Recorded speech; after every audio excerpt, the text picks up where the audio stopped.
कधीच नाही चुकणार तुमचे फेवरेट टीव्ही शोज झी5 सोबत, तेही एकदम फ्री। माझं माहेरचं नाव आहे सुप्रिया सुनील धमाळ, मूळगाव सातारा जिल्ह्यामध्ये असवली, आणि माझं माहेरचं नाव आहे सौ सुप्रिया तुषार खेंगरे, मूळगाव पुणे जिल्ह्यामध्ये तक्रारवाडी। तक्रारवाडी मग मिस्टर तुमची तक्रार कोणाकडे करतात? तशी तक्रार करण्याची वेळ येतच नाही, म्हणजे गप मूग गिळून गप्प राहतात? नाही, मी तशी काही वागतच नाही तक्रार करायला, बोलायला वेळच देत नाही मिस्टरांना, म्हणून म्हटलं मी। आणि आता सध्या माहेर आणि सासर दोन्ही वाशी। तुमच्या 6 जणींमध्ये शांत स्वभाव कोणाचा आहे? नीलम। नीलम शांत। हो। हट्टी कोण आहे? सुप्रिया। हट्टी आहे। भांडणार कोण आहे? सुप्रिया आणि या दोघींचं जास्त भांडण होत असतं।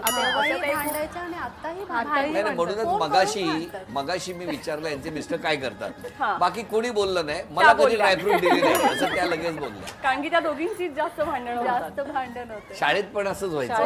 आम्ही बेंच पार्टनर आहोत ऍक्च्युअली, आणि बेंचवर बसून आम्ही सतत कंटिन्यूस बोलायचो, नाहीतर ते नाव गाव बोलून खेळायचो, टीचरांचा ओरडा भेटायचा आम्हाला, तरी आम्ही कंटिन्यू तेच। पण आता लग्नानंतर तुमच्या घरातले तुमचे मिस्टर काय म्हणतात तुमचे, की तुमचा स्वभाव कसा? शांत आहे? माझा शांत आहे सगळ्यांसाठी, पण मिस्टरांसाठी नाही का?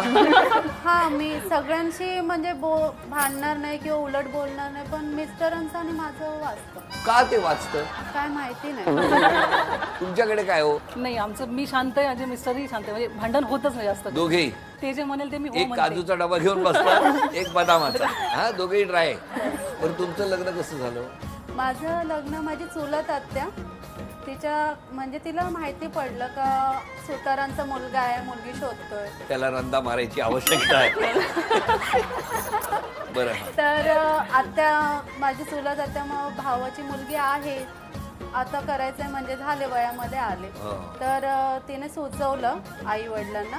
पहिला तर आई माझी नाही म्हणाली, मग त्याच्यानंतर 2 महिने मग तिला वाटलं का नाही, मुलगा फर्निचरचं काम काढलं होतं, मुलगा निर्व्यसनी आहे, मग नंतर मग तिला वाटलं का नाही आपण हो बोलायला पाहिजे, मग तिने परत आत्याच्या कानावर घातलं का कळवून खिळे घेऊन हातोडी घेऊन यायला सांगितलं।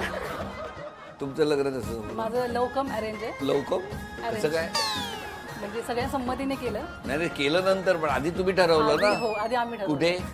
आम्ही 11वीला कॉलेजमध्ये एकत्र होतो। मग काय झालं?